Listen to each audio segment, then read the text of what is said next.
I think I'm streaming now. All right, well, it's me, just me, lonely old me. Dale, crying alone, hanging out by himself.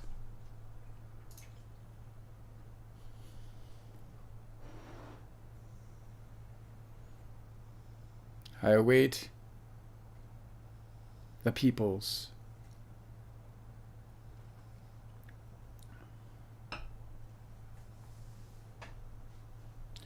We got zeros hanging on zeros, baby. So many zeros. I forgot that like some people might watch this. I wonder if I could trim the opening so that I don't torture you guys with my, uh, you know, self-talking.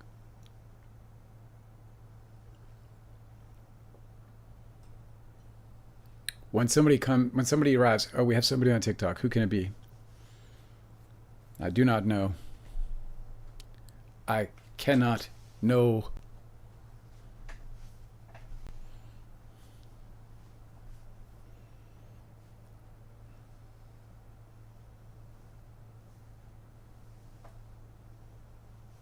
Hmm.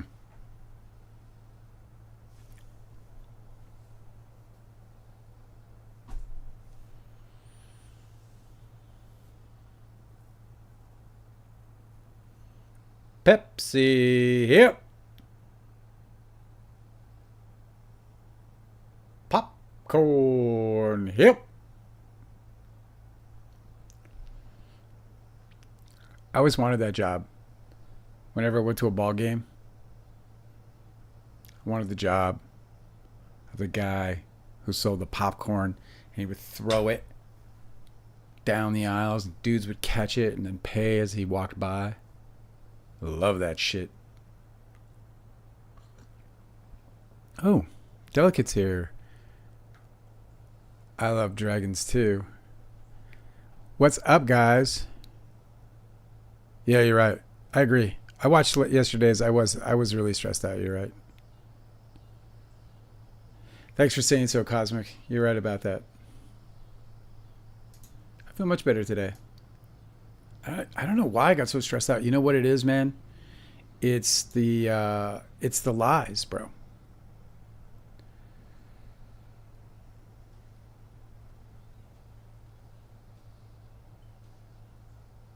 Who are you talking about? Me? Who hates it? Does TikTok hate me? Is that what you're saying? All right. First of all, Angela is obviously not here right now. She's not going to be joining. She said I was too harsh yesterday, so she quit. No, I'm totally kidding. I was a little stressed out at the beginning. I think I started to chill out. I was stressed out at the beginning though, for sure. So stressed. Uh, no, you know what it was is I didn't know that there was anybody on. I didn't know anyone had arrived yet, so I was just I was talking to myself. What do you mean TikTok hates me? Did you say they hate me? Because the place that hates me. TikTok does not hate me. TikTok just has bad policies. See, TikTok's already loving me. I got likes at TikTok. Hi, TikTok. It's me, Dale. He who loves thee. Oh my God. How are you guys doing? I hope you guys are well. I hope you guys are set up for a weekend. I was really stressed out yesterday, and I think I got really stressed out because, uh, well, first of all, there was that person who was shopaholic, who I like actually. She was really nice. I say she because foolishly, whatever. But I liked shopaholic. But I got stressed out. I got stressed out about it because it really does. It really is a trigger for me when I know people are lying with a deliberate intention to harm another person. It's a real trigger for me. It's just, first of all, I don't understand it. Like I just can't get my head around it. And then having lived through so much of it, yeah, I get overly affected by it. It's true. I have to do better. Should I delete that episode, Cosmic? Should I just delete it? Just make it the lost episode. Like, am I? Should I be embarrassed?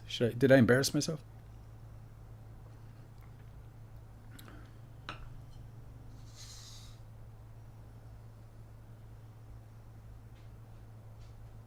Well, stereotyping. I was stereotyping. I would say that's more stereotyping. But yeah, it kind of is stereotyping. Don't you think?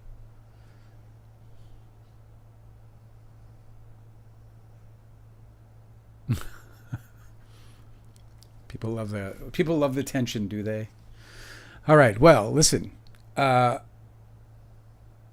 I've been thinking a lot about Justin Baldoni all day. Like the guy's living rent free in my head, but not in a bad way. Like I'm not sitting around thinking about this guy and going, "Oh man, Justin Baldoni, bad guy," and all this other stuff. But more just like, it's kind of I do have a bit of an existential crisis around it all. Not one that I'm necessarily resistant to embrace. But anyway, the guys are driving me nuts. What's going on, Delicate? What are you doing?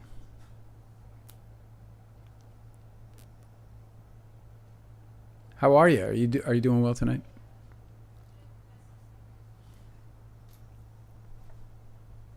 Do you miss Angela at this point? I promise I'll get cooking, and if I don't, it might be a shorter night. It just might be, without Angela. We kind of have a format going, and I'm like, wow, like maybe if I like brought like teaching. I honestly didn't even realize that I was gonna be alone until just a few minutes ago, because just some shit came up with one of our clients, and she's dealing with it.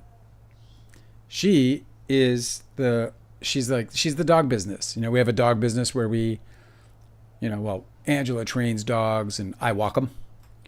And anyway, so we got bowled over by a client today. They came in like many hours late, and the dog is extremely stressed, and so she's like bringing this dog down from like way high, like super stressed out. So Cosmic Urgency has been reading Misery. Misery is like, first of all, I think Misery is like, I think it's Stephen King's best book that I have read. I've read about half. So, and I haven't read a lot of good ones. So I won't, I would, I wouldn't venture as far as to say that it's his best book, but it is the best book of his that I have read. And I have read it more than once, and I'll probably read it one more time because I think it's not just a great book. I think it's like a great, like writing book, like book on writing. I love that book. I love that book. And what's so cool is Rob Reiner's adaptation is so brilliant because it's a totally different thing, but yet somehow really did manage to grab or capture the essence of the book without having all the psychological like brilliance that he wrote in that sucker. I loved it so much. Oh my God. It was great.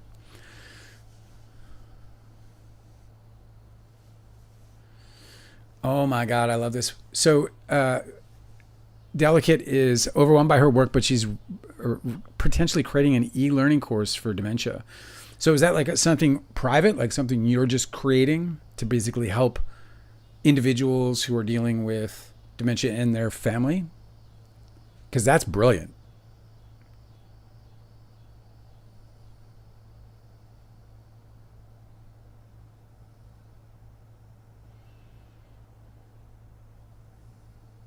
Guilty Angel, what's up? What's up, everybody, man? It's good to see you guys. I wish Angela were here with us. I know it's a little bit it's like kind of yelling in a fucking hollow chamber right now, which blows. I was pretty fired up for tonight as well, just because I think there's a lot to talk about with the whole Baldoni files, man. I think there's a lot to talk about in terms of the fallout. I think the fallout needs to be severe. I really do. And by severe, I mean, like, I think that people should suffer consequences for perpetrating lies against somebody. And I know we're not necessarily there yet in terms of proving who lied and what the lies were and who was involved in telling these lies. But I feel like the fallout should be big. I think there should be a consequence.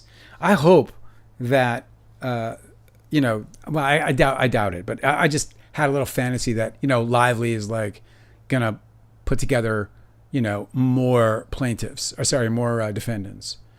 I don't know.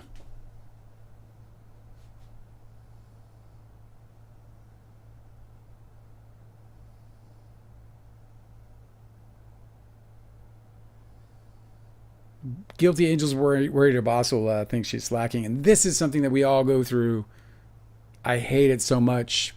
All you can do is do your job the best you can and then work with your boss. And if the expectations were unrealistic, then hopefully they'll just adjust the expectations. That's my approach to that every time, and it almost never works.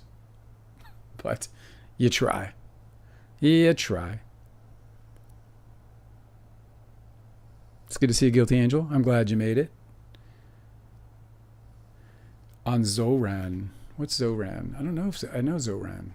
By the way, Van Zan. Do you guys know what Van Zan is? Who's heard of Van Zan? I learned a little bit about Van Zan today. Van Zan is, if I'm getting it right, because I just learned about it, but Van Zan is apparently an entity created by Blake Lively and Ryan Reynolds, which they used for which they used to subpoena Sloane's phone. Not Sloane. Angela's still in the show. Well, who, Angela? Why don't you jump into chat? Stephanie Jones. No, I didn't make a letterbox yet. Cosmic Urgency. I don't have time for that right now. Are you kidding me, bro? I can't even get my edits done. I had 2 videos to launch, and I didn't get them launched before going live. So, I don't know, man. I got to figure out. I need to get a staff, bro. But the problem is like I'm peaking at, 39 viewers. So, I got to wait. But I need a staff. And I got a guy who might be able to get me a staff. I got to get the numbers up. And then maybe I can do things like a letterbox. That would be pretty cool. I would do it. I don't think I would spend a lot of time, because I hate fucking spoilers. And I find things like, oh my God, this movie made me cry so hard. That to me would be like a spoiler. Even possibly an egregious spoiler. Not where there are obvious expectations for it. You would obviously expect action in an action movie. But sometimes things like making you cry is, not, is a surprise in a movie. And I love that surprise when I get emotionally moved suddenly by a movie. Fuck yeah, man. I love that stuff. You know what I'm saying? Van Zan, guys. I got the question out there. I floated the question out there. Just waiting for anyone to want to take the bait. Van Zan is the company they used to subpoena Jones. That's how she got the phones. And so I guess there's some fallout about it. People are screaming foul, which is just hilarious. What's so funny about it is Baldoni and his guys, they're all, they're making websites, they're going on all these shows, they're doing a parade around. He accuses Blake Lively of a victory parade. He's been on this slander parade. They've all been on this slander parade for the better part of a year. And I lost my thought. I was about to rant. Then I lost my thought. It's because I don't have Angela here. I feel empty. I'm alone. You were saying that Van Zan was this sneaky shit, but they did it so that they wouldn't get smeared. Yeah, Angela just filled me in. This is where we you guys listen to her. But anyway, dude, they created this thing. They did it covertly because obviously anything that Blake Lively does or anything Ryan Reynolds does is going to make news. If they file for a subpoena to obtain things like phone records, that's going to make the news as soon as their names are attached to that. So I don't think that they've invented this idea of creating this shell corporation or using a corporation as a shell corporation, or I don't even know if I'm using that term correctly, and probably not.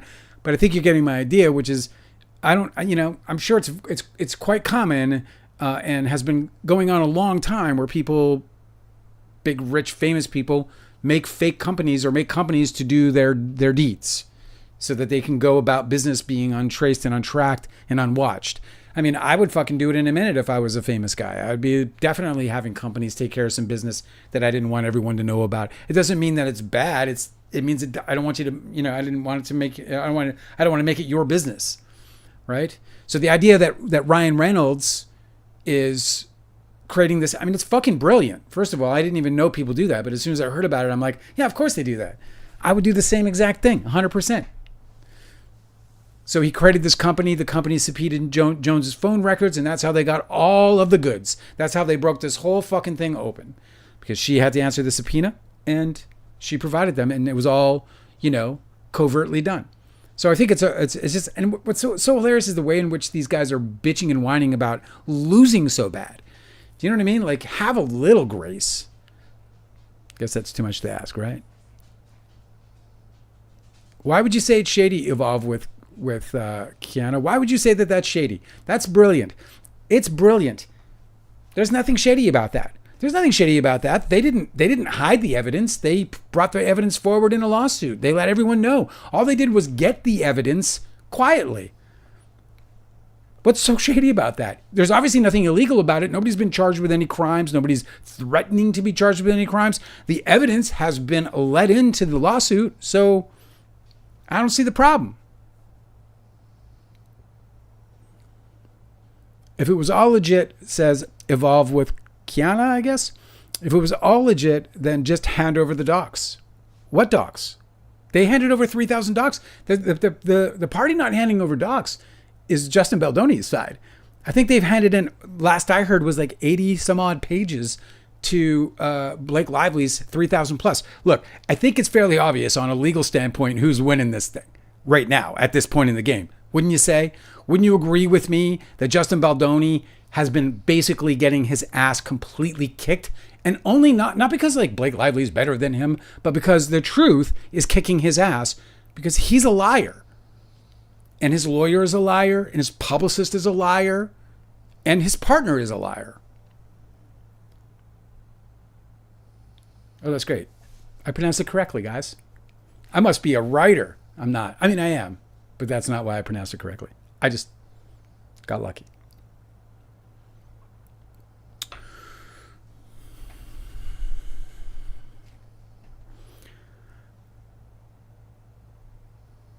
Hey, what's up, Alyssa? How are you? Sorry that Angela's not with us tonight. Hopefully I'll be able to fill in for her and me and do, I don't know what, talk outside both sides of my mouth. I don't know, whatever. I miss her badly. I hope you guys do too. She is working with a dog, though, which is very unhappy. So she may jump into chat. Hopefully she'll jump into chat and at least do a little about what she's getting paid for. You know what I'm saying? She's not getting paid. She's not. Today is Toby's 50th birthday. Toby Maguire's birthday today. Is that true? I don't give a shit. No, I'm just kidding. Hey, man, congratulations. I'm glad you made it to 50, man. It's not everybody does. You know what I mean?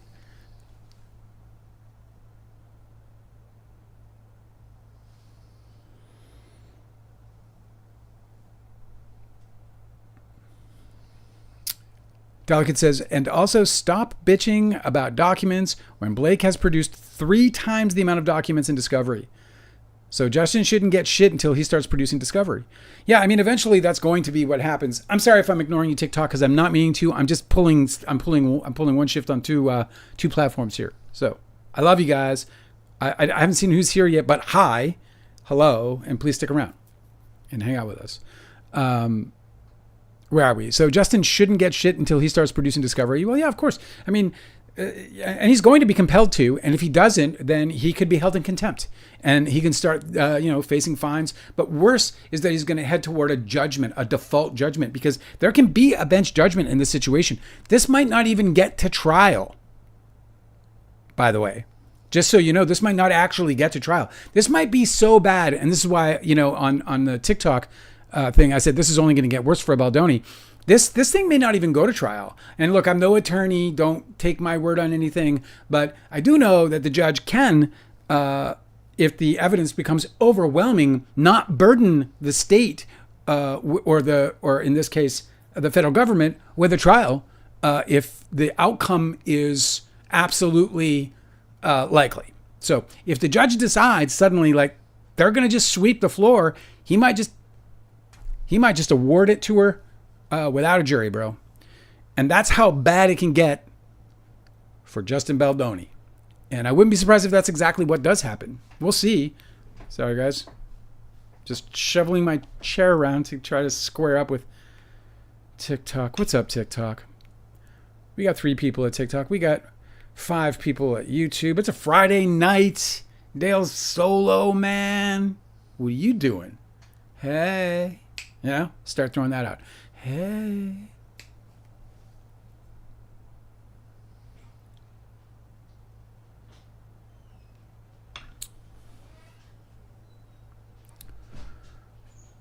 I think, you know what? I think I wonder if that person split with who, you know, the person I was speaking to. When they don't, they may have, what's their name? Let me go back. Oh yeah, Evolve. Are you still here, Evolve? I think you probably left. I often run into that with the Baldoni guys. You know what I mean? You start speaking facts, and you know they run away. Like, you can't argue with what's happening with them with the case right now. I mean, the case is a shambles for Baldoni. I mean, it's a fucking mess. It couldn't be worse. It really couldn't be worse. The only way it gets worse is if there's a judgment against. Angela quit. She's not doing this anymore. She got really upset at me because I got too angry yesterday. So Alyssa's asking where Angela is. She quit. She's done. It's a wrap. You know, we're fine. We're good. But I'm kidding. I'm totally kidding. No, Angela runs a dog business, and we got a client in that came very late.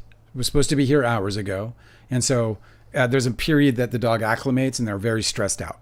And so Angela's with a very stressed out dog right now, and she's doing a lovely job getting this dog to act as if nothing is wrong, because, you know, the dog doesn't fucking know that anything, you know, as far as it knows, it's just been kidnapped. Do you know what I mean? It's been kidnapped. It's stressed out. It's like, holy shit, where's my owner? Why would they do this? Why they're in on it?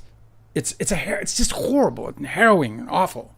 And so she's there trying to reassure the dog, you are kidnapped, but we're friendly and we're going to give you back, and there's no ransom. Well, there is a slight ransom. It's a fee. It'll all work out.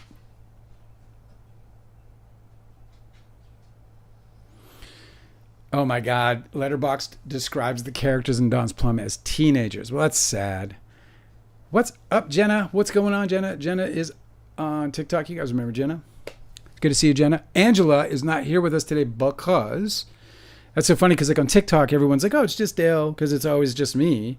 But you're not going to hear Angela off in the distance because she is helping a dog.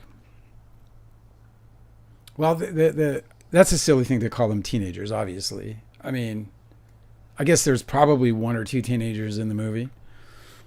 I think Jerry Swindoll was a teenager. Excuse me.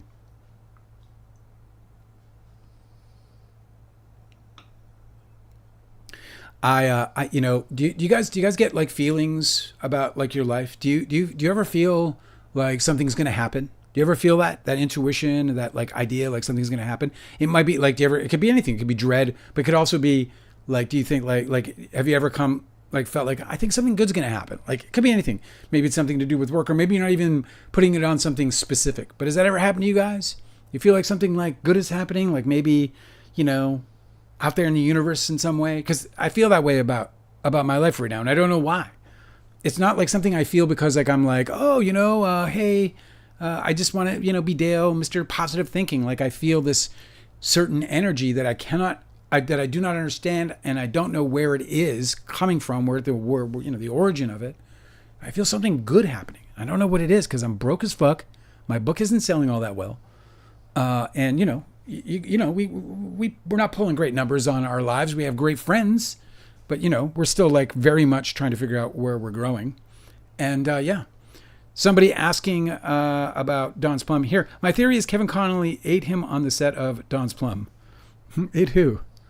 That's funny. I would love to. Let me see. I'm on the detective case of what happened to Jerry Swindoll. I talked about Jerry Swindoll, and somebody wrote. And I say somebody because I don't have my glasses on. It's M Hands, I think. M Hands 58 says, I'm on the detective case of what happened to Jerry Swindoll. He vanished off the face of the earth. And then I went on to say, the theory is Kevin Connolly ate him on the set of Don's Plum, and he licked his fingers afterward. By the way, if you're here to talk about Justin Baldoni, please just pipe up because I'm in. I'm ready to talk about it. I had an early rant already. I fucked it up like 3 different ways, but still, I said my piece, and I'm willing to talk more about it. What is your favorite memory with Leonardo DiCaprio and Toby before the whole Don's Plum situation? Asks Courtney and Maisie. I think Courtney and Maisie, I will say that a lot of those memories, some of those memories are in the book. Because generally it was just hanging around and being normal, I just loved chilling out, and we used to have like, I missed the laughs, we had a lot of fucking laughs. It was until shit got bad.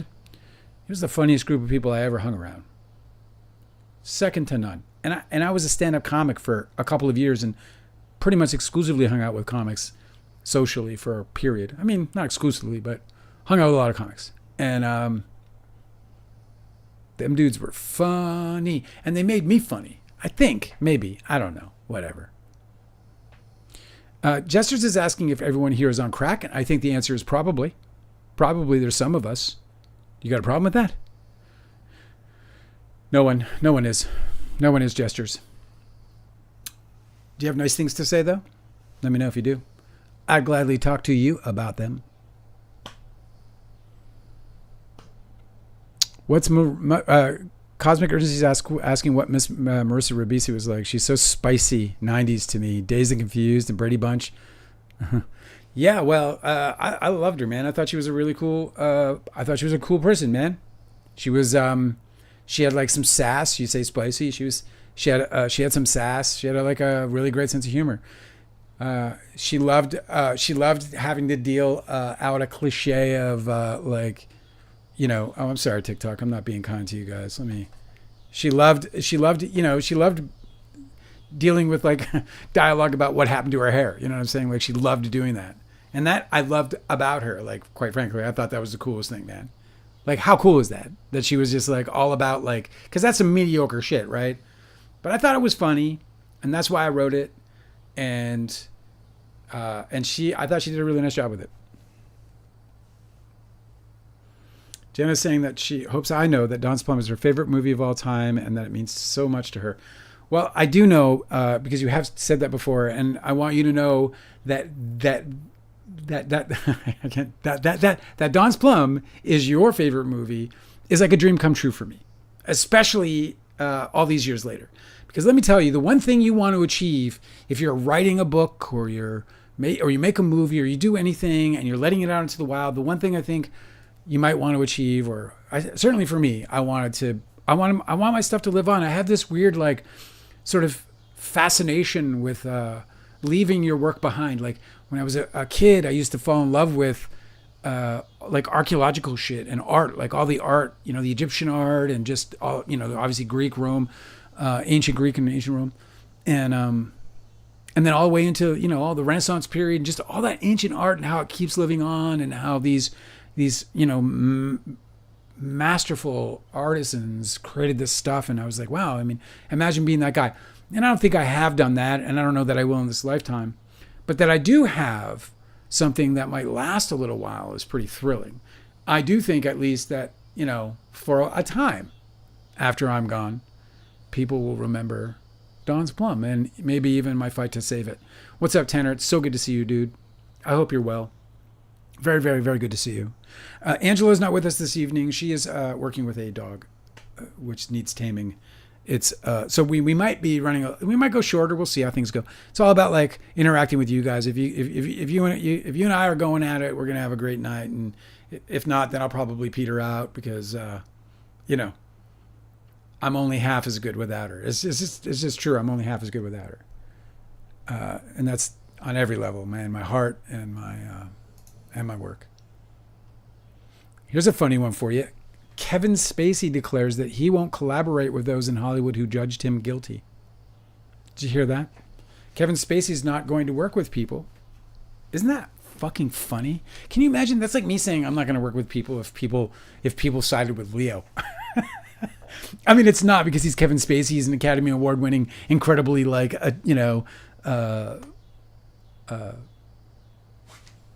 talented actor, whatever. And I'm just Dale Wheatley, who, He got dicked over when he was a kid. But it's tantamount to the same thing, you know? Hi, Claire. What's going on? Good to see you. Hey, man. Cosmic Urgency says, you complete me with quotes, and I'm not sure exactly what you mean by that, but I will say that line worked for me, and that writer is a good one. You gotta give it where it is, man. The dude's a good writer, bro. Oh, Claire, that's so great. I'm so excited that you're reading. I hope you enjoy it. I tried to make it a companion to Dawn's Plum in many ways, but also I wanted to create the world. I wanted to bring you into the world back then, you know. I was hoping to put you in the day, and that was hard to do. It was fun though. So thank you for reading, Claire. Thank you so much, and thank you for coming by. It's so cool to talk to people who are interested in all this stuff. Did you meet Alicia Silverstone through Amber Benson or vice versa? I met Amber Benson through Joel Micheley, and I met Alicia Silverstone through Jeremy Sisto in Vancouver. We actually all went out. Well, yeah. Jeremy Sisto like introduced us one day and we hung out for whatever it was, a few weeks. No, it was like almost a year, I guess. 8 months, something, I don't know. I think it was late 93 until mid 94. So 6 or 7 months. And they went on a couple of hiatuses back to LA.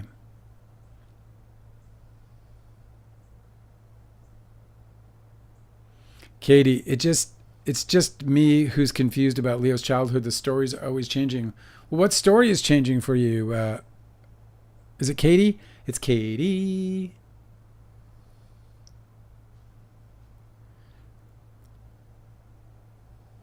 What is the JB and Blake Lively news today? Asks Delicate. I don't know if there's so much any news other than I don't know if I didn't see any news at all. I'm just talking more about one of the things I want to talk about and what I was lined up to talk about with Angela before we ended up getting interrupted from that was the fallout. I'm very interested in having a long, meaningful conversation about what the fallout should be, because we had people who I believe blatantly and egregiously ignored the facts and told lies. And I think that they did that for some kind of favor or compensation of some kind. And, you know, that part is speculative. Obviously, I hope that we find out. I hope Blake Lively finds out. I hope there's a big, giant fallout. And I think that people who were knowingly lying out there should be held to account. That's what I think. I think that when you deliberately try to destroy somebody's life and you can prove that, you should be held accountable for that shit. Somebody whose name starts with bring bop boom bomb boop up whatever. You know I'm going to stop. You know I'm not going to get that right. They say, wait, I'm pretty sure Blake is the one lying. Well, then why would you think that all of Justin Baldoni's case would have been thrown out of the court? Like all of it, the whole thing. His whole case, that whole fucking parade he did from one website to another, his lawyer on Megyn Kelly and TMZ, talking about Blake Lively's false victory because he was going to go and amend the complaint because the judge gave him a roadmap where his amended complaint was going to be able to land and 4 of the charges were still going to stick and she was going to be held accountable. These are all the things that Brian Friedman said were going to happen. What do you think happened? What do you think happened there? What happened? Because they didn't show up, they didn't amend the complaint. Doesn't that bother you? Don't you feel a little bit lied to? Fortunately for me, I've never supported Justin Baldoni because I've seen through his lies from the very beginning. But for all of you out there who are supporting him, doesn't that upset you that that's all just lies? Like Brian Friedman's going on television and going on all these websites and he's lying to your face about not only the facts, but about what he intends to do because they have no case. The reason he didn't amend the case, the judge gave him a clear roadmap. He said so himself. Brian Friedman on TMZ said so himself. He said that the judge gave him a roadmap and that he would. And then when asked, "Are you going to amend the complaint?" His answer was, "Of course, we're going to amend the complaint." but he didn't. And the reason he didn't amend that complaint is because he doesn't have a case. Because Justin Baldoni is a liar. Because you've been lied to this whole time. And at some point, you're going to need to reconcile with that. Because it might be that this thing doesn't even get to go to trial. Because judges can decide ahead of a trial if the case is so overwhelmingly obvious in favor of one side or the other. A judge can just decide. In one case, he would dismiss it. In the other case, he would award a bench award. I forget what it's called exactly. Ashley Martinez says, wow, 18 viewers speaks volumes. Well, thank you for being one of them.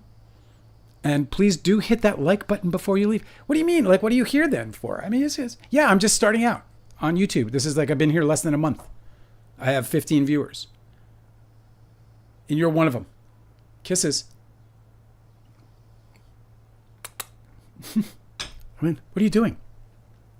Silly, man.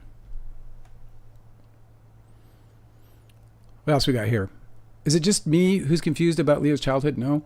The story's always changing. I don't know what the story that you're asking about is changing, but I'd love to discuss whatever I know about it. Claire, it's nice that every character is distinct. Sometimes great books still have the characters that all have the writer's voice. Claire, thank you so much. That's the coolest. That's the coolest thing about. Oh man. So Claire, by the way, she's reading Too Real, a Hollywood memoir, a book that I fairly recently. I mean, it's within the last year. Within this year, I've published this book, and anyway, she's reading it, and she's saying that the characters are very distinct, and that's a really great compliment. Thank you very much for it. Wait, I'm pretty sure Blake is in this. Should say, yeah, hold Blake accountable. Okay, so what would you like to hold Blake accountable for? You know, Justin Baldoni tried to hold Blake accountable, and guess what happened? He got his ass kicked. He's backed by a billionaire. He has the Hollywood dark horse, big shot litigator and Brian Freeman. He's got it all. He's got the money. He says he's got the truth. He brought all that shit to a judge, and a judge threw it out. Threw the whole fucking thing out. So what do you got now? Why are you living this delusional, why are you living in this delusion?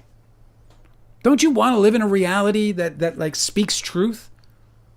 You should give it a try. It's a better place to be. Or you might be just a robot. Are you a bot? Could be a bot. Do you work for that guy in Texas? What's so interesting about it is that the gaslighting, right to your face. You guys are out here, putting this, pumping this absolute garbage about Blake Lively, who I just got to wonder, what this woman has done to you other than try to entertain you, unless you've ignored her work, which if you've ignored her work, then why is this woman important to you at all? What does she fucking matter to you at all? Why do you hate this woman? What did she do to you? What harm has she caused you? What dream has she stolen?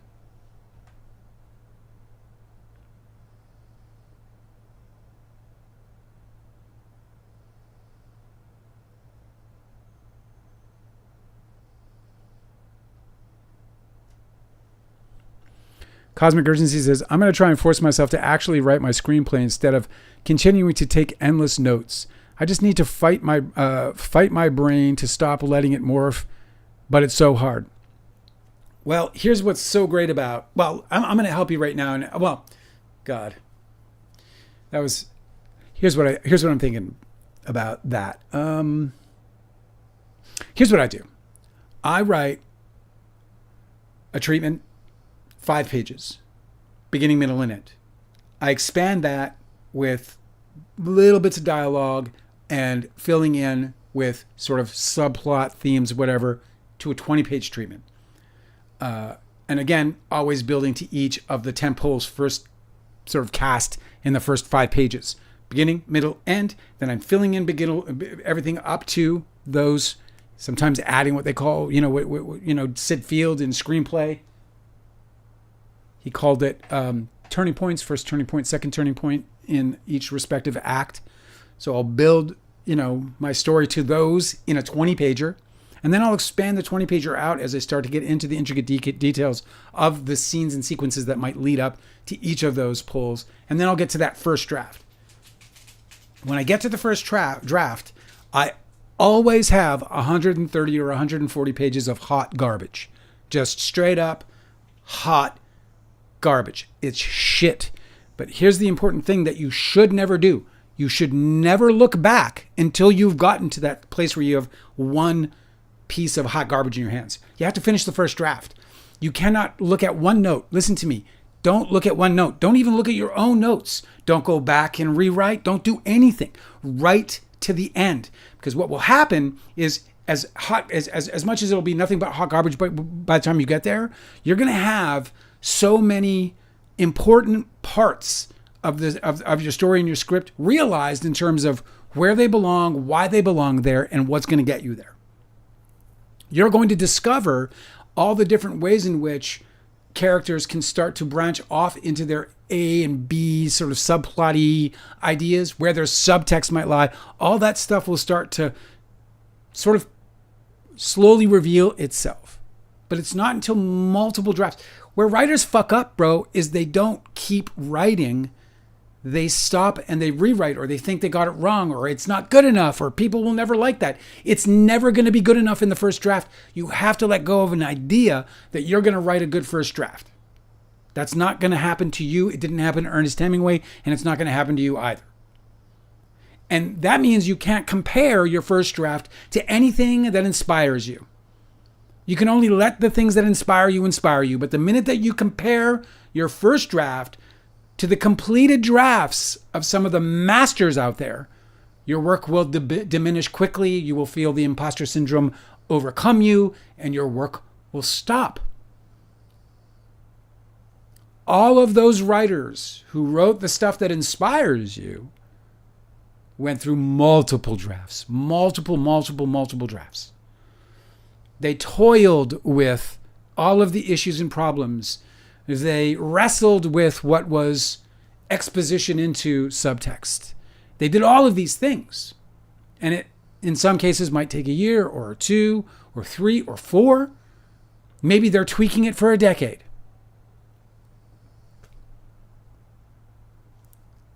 People stop and go back and revise before they're done. First mistake. Second mistake, they compare their work, their first drafts, or even their early drafts, 2, 3, 4 fourth draft, to completed work of people who've mastered it. The minute you do that, you've betrayed the process. You've betrayed yourself in many ways. As an artist, you've betrayed yourself in many ways. Because the only way to truly evolve a piece of work is to have something outlined in total. Do you know what I mean? Like, great sculptors are gonna form the whole sculpture roughly, and then they'll start breaking into the details. They don't start over necessarily. I mean, they might if they really fuck up, but you know what I mean? Anyway, I hope that helps.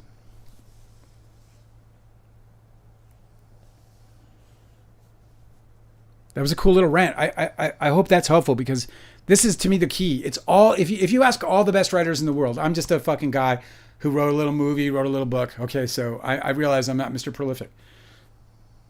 But I think if you go and you talk to Mr. Prolific or Miss Prolific, they're going to tell you the same thing I'm telling you, which is get to the end. I've developed a lot of writers, Cosmic, a lot of them. Get to the end. You have to get to the end first. And the only way to do that is to only look forward. Do not look backwards, not once. Do not look backwards, bro. The minute you do, you're going to KO yourself, because as soon as you look backwards, you're going to find that there's a lot of work to do. And then you're going to want to go back and do all that work. And the minute that happens, you will start making changes.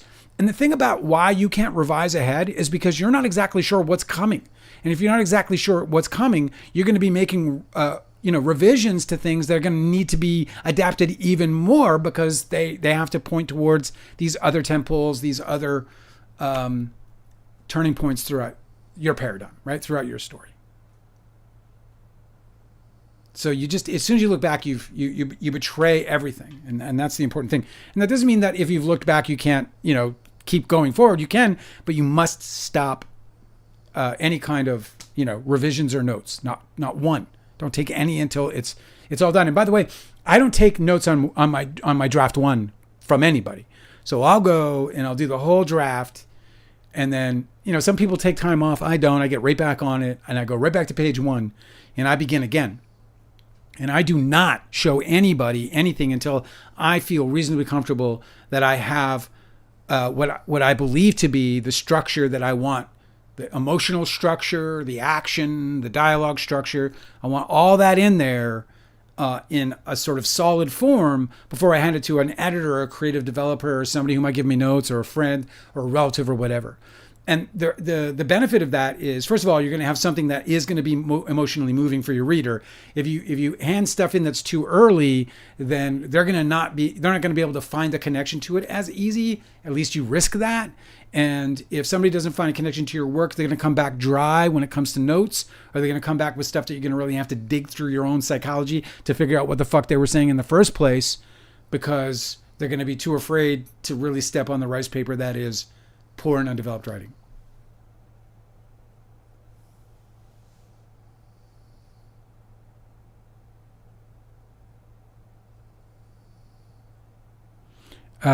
Nat Dog is setting the record straight, guys. So breaking news. We got Nat Dog here. He's come here to set the record straight. Here's what he says. You need to watch Ask Two Lawyers. The only reason JB lawsuit was tossed was because of laws that laws know that it wasn't true. She hasn't provided any proof. Lawyers all over who are non-biased say Justin has the best case.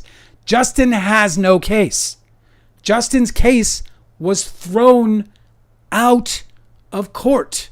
He has no case. You need to come to grips with reality, man. I don't know what you're looking at, what lenses you have over your eyes, but you need to take them off because you are completely delusional. He has no case. No lawyers are telling you he does, because no lawyers would believe he has a case. There is no case. It was thrown out. He is only a defendant at this point. He can't even countersue. He is only left to answer for his wrongdoing. This is going to get bad for you. This is going to get bad for you. And then you're going to cry foul and you're going to say there's a conspiracy, but there isn't. It's just law. It's just the law. And Justin Baldoni has violated the law.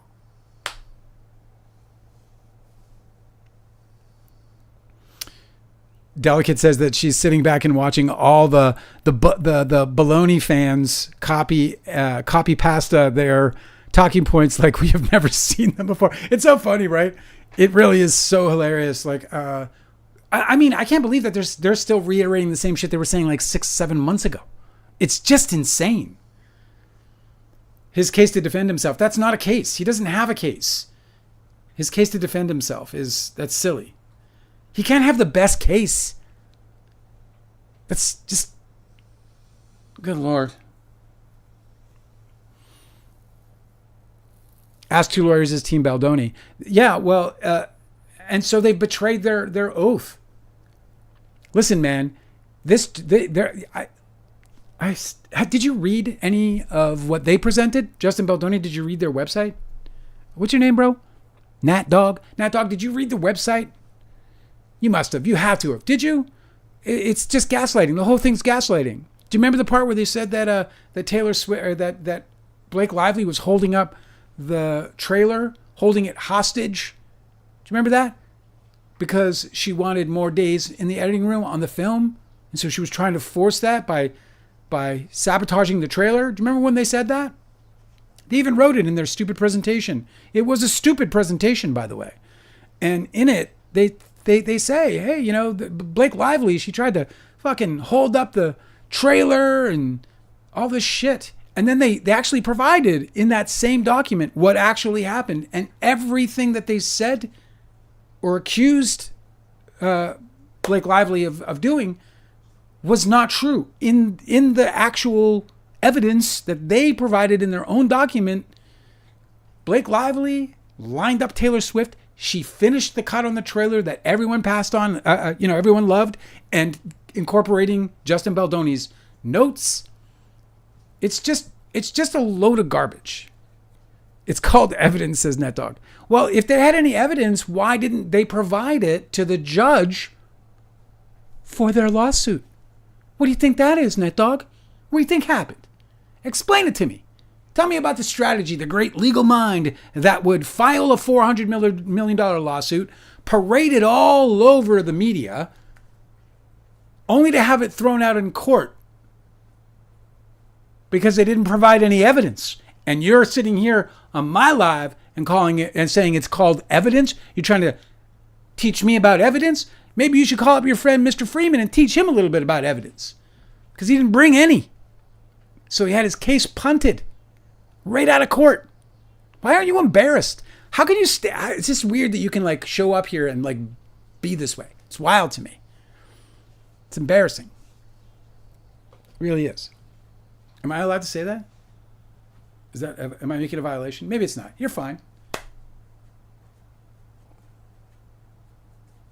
You shouldn't be embarrassed. I take that back. I take that back. It is so weird, though, to me. It was thrown out not because of evidence, but even if he had 100p evidence, it wasn't legal. Crystal, it wasn't legal to sue over. Well, then why did he sue? You know, Crystal, if they filed a lawsuit, didn't they? Right? We can agree on that, right? Delicate says that they don't understand how movies are made. They don't. By the way, thank you for liking the lives on both platforms, TikTok and YouTube. I appreciate you. Thank you for liking the lives. YouTube, man, I love you guys. I really do. And hey, NetDog, I know I'm getting a little nutty on it, so don't. You know, I dig it. I'm glad you're here, bro. I really am. He filed it to get his story out. It was thrown out because, do you understand what you're saying? Listen to what you're saying, NetDog, because that's not a strategy. Okay, that's a PR stunt. That's slander. That's the smear campaign that Blake Lively has accused him of. So it's so funny that you recognize that he's actually doing it, because listen to what NetDog says. He filed it, to get his story out. It was thrown out because it's impossible to prove malice, and the 47-1 law, I'm sure they anticipated that. So what you're saying is that they maliciously filed a lawsuit taking up taxpayer resources. You're saying they knew that they were, it's called frivolous, right? That they were filing a frivolous lawsuit, but they did so that they could hide under the laws of that litigation and slander Blake Lively out in the open. That's what they did. You just admitted it right here in this live. You just outlined it exactly. You do understand what's going on. So now I ask you, how can you condone that? How can you condone that? What you just wrote, how can you condone that? How do you find that to be anything other than repulsive? Read it out loud to yourself if you have to, just in case maybe it doesn't register right away the way it did for me when I read your words, your own words out loud.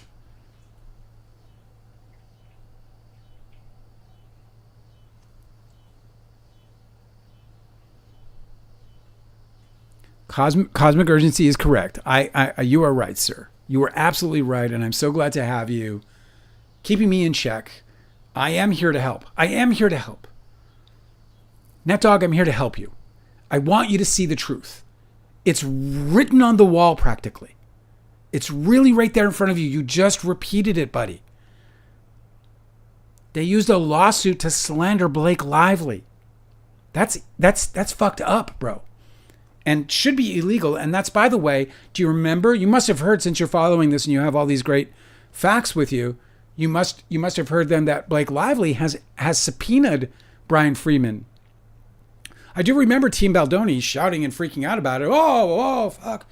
You know, now she wants a client attorney privilege. Of course, what she's subpoenaing is all the correspondence that led to Brian Freeman's smear campaign tour that he did under the guise of a frivolous lawsuit that he knew he was going to lose. And it's a funny thing you should say that, because I too agree with that. And in fact, on this very live, have said numerous times prior to all this, his lawsuit getting thrown out, that they were playing to lose. So if they're playing to lose, then they can only be playing to do one thing, and that is slander Blake Lively. Slander. Smear her name. You hate that woman for no reason. You don't know her. She means nothing to you. So why do you hate this woman? What would possess that? What would cause that to happen? Think about it. Think about it. It doesn't make sense. And I'm not in love with Blake Lively. I don't care about Blake Lively. I am interested in the truth and justice, aren't you? Wouldn't you, if you were being accused of something, want the truth to prevail if you were being wrongly accused? Wouldn't you? Or are you the kind of person to be accused of something and then deny it even though you're actually guilty of it, and then you would also lie and manipulate and cheat in order to avoid the consequences of your actions? Because you're one of those two kinds of people. I can tell you which one I think Justin Baldoni is. You can guess, probably. Which one are you? I'm curious. I would love to know.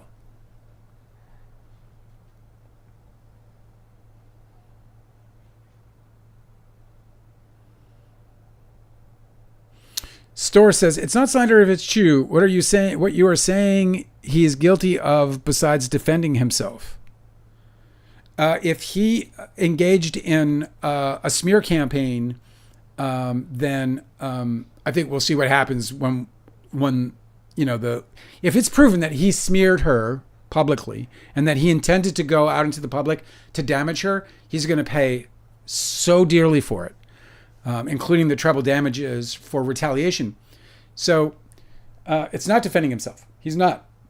That's not defending himself. First of all, he's not allowed to defend himself other than through the court or through irregular proceedings. He can make statements. He can say that he denies anything that she's accused him of. He can say that. He can say, look, I don't know what's wrong with Blake Lively, but she and I have very different memories, and I'm going to defend myself vigorously, and, I hope everyone will just keep an open mind. He can do all that. He can have, dignity and decorum and be able to tell the public that he is in a dispute and in discrepancy with somebody. But what he did was try to destroy their career. What he did was try to destroy her life. And you are participating in that. You are participating in that.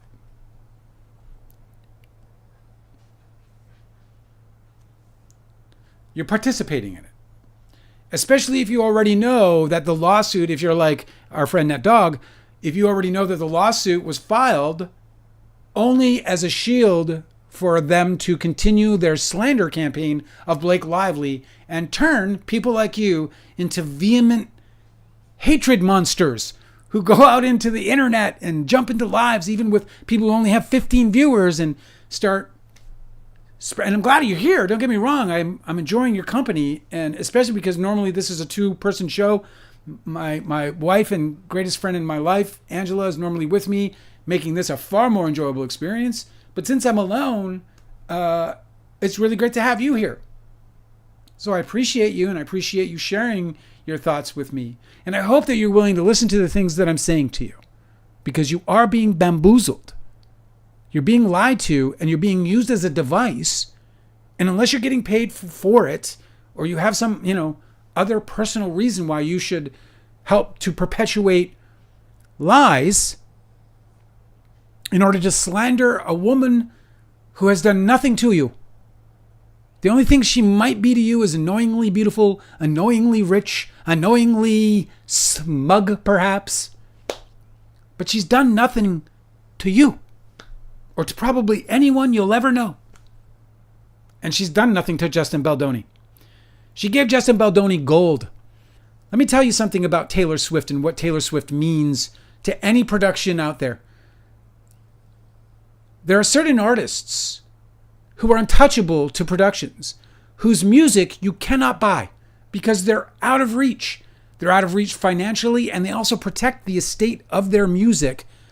And this is true for like the Beatles. Think of how long it took for the Beatles to make it just to Apple. Just to make it to Apple. iTunes. It was a big deal. It took years and years and years before Beatles would even allow their music there on Apple. And Taylor Swift is in that upper echelon of artists. And so the only access you could ever have to somebody like Taylor Swift is direct access or next to direct access. And that's where Blake Lively comes in. One of the fundamental services of a producer is to provide key elements and talent to a production. Producers who provide key elements to a production are partly responsible for the success of the movies that they provide these services for. Blake Lively made Taylor Swift available to Justin Baldoni and to his production company, Wayfair. She used her relationship, and by the way, that's not some kind of perpetual favor that Blake Lively will have. In fact, I would venture to guess it would be very difficult for Blake Lively to land that opportunity again. Or at least Taylor Swift might be a little extra scrutinous before she agrees. What Blake Lively provided Wayfarer and Sony, and it ends with us, when she attached Taylor Swift and Ricochet to that movie trailer, was invaluable. That is a contribution of somebody who wants everyone to succeed. That is somebody not holding anything back. It was them, the men who called themselves man enough, the men who said that they want to give women an equal playing field, especially in an industry like Hollywood, where there is such a disparity, inequality between men and women in that industry and minorities.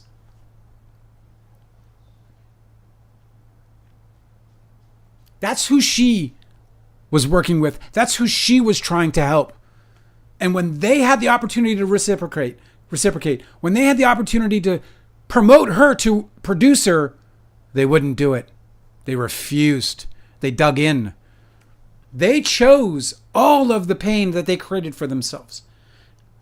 They are the producer or the production company. They own the property to this day. Blake Lively could steal nothing from nobody. Sony is the master of all of it. They are the big mahuff. They're the chief. Okay? Not Blake Lively, not even Wayfair. And they're not even mentioned as a party in Baldoni's complaint. Why do you think that is? You think Blake Lively manipulates Sony, 100-plus-year-old movie studio? They make stars. They make Blake Lively. They take Blake Lively's and pick them up with their little fingers and drop them wherever they want to put them. The studios are the power in Hollywood. And if you want to know whether or not I know what I'm talking about, I produced Leonardo DiCaprio. I've done my little rounds in Hollywood, bro. I know what's up in that town. I know who's boss, and it's not the movie stars. It's not. They're not powerless. So I don't want to I don't want to give you the wrong idea. I don't want to, pretend like they're not powerful. They are, but they're not movie studios. Not even close. You've been bamboozled. You need to give your head a shake.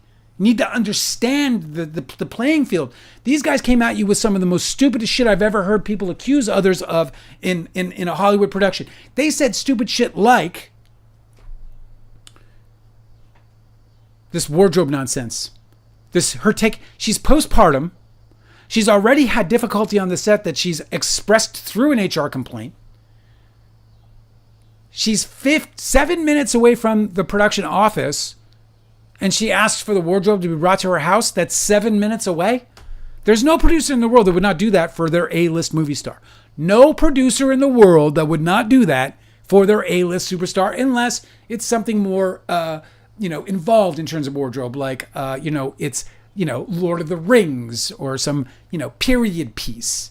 But for a contemporary movie, every movie star is going to get that wardrobe truck delivered to their house if it's just a few minutes from the PO. The idea that they went over budget on the wardrobe is a laughable thing.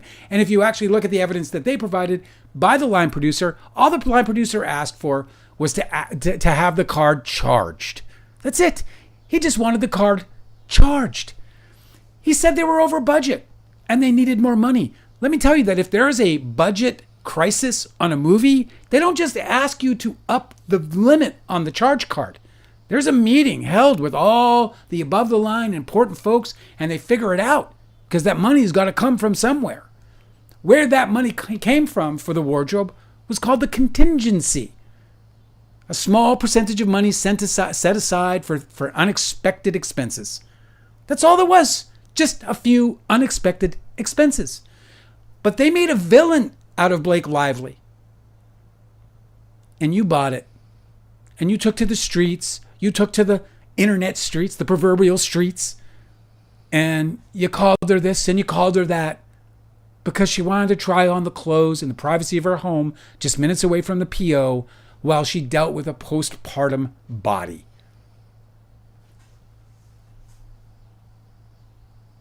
By the way, just so in case you don't know, thank you, Delicate. Delicate said I should tell you my background. I wrote and produced the film Don's Plum starring Leonardo DiCaprio and Tobey Maguire. I ended up in a 30-year dispute with those fellas, including a very, very big and very expensive lawsuit involving some of the biggest litigators, if not the two biggest litigators, in Hollywood during the time. I'm very familiar with Hollywood litigation, from tactic to, well, anyway, that's who I am. I also wrote the book behind me called Too Real, a Hollywood Memoir. By the way, like the lives, guys, if you can. Would really appreciate that. We're just growing this channel from scratch. Ashley,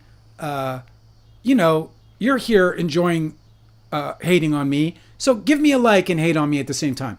Give a little. Try this in your life.